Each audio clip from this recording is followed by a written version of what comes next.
Ever wonder why we shake hands during worship? Well, we're going to talk about that and 4 other things that we do during worship that you might be wondering about.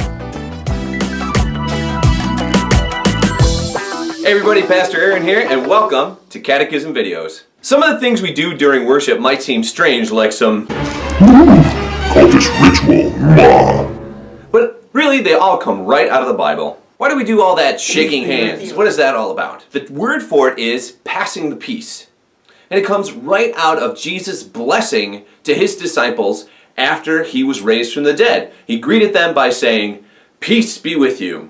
So when we shake hands with another person and we greet them with the same words, "Peace be with you," we're passing on Jesus' blessing directly to them. Basically, we share peace with one another because Jesus gives us peace.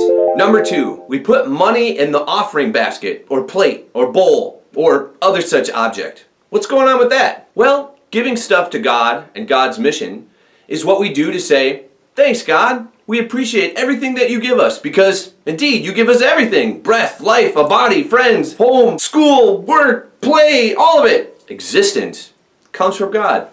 So, we give a little back." Proverbs 3:9 says, "Honor the Lord with your substance and the first fruits of all your produce." So, we give money to support God and God's mission and to say, "Thanks, God, for all the blessings."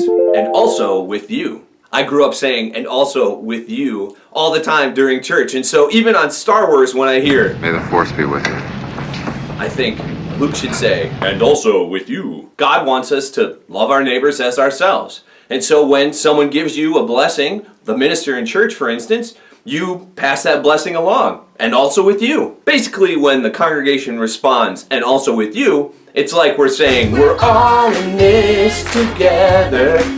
Sing along.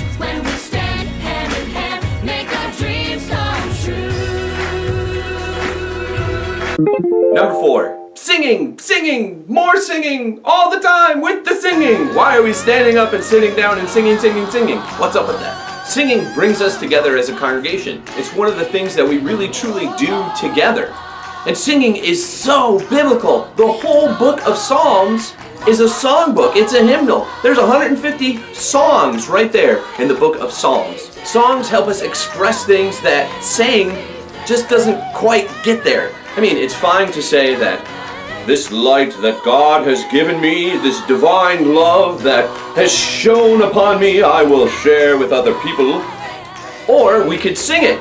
"This little light of mine, I'm gonna let it shine." It rings a little different when we sing it, don't you think?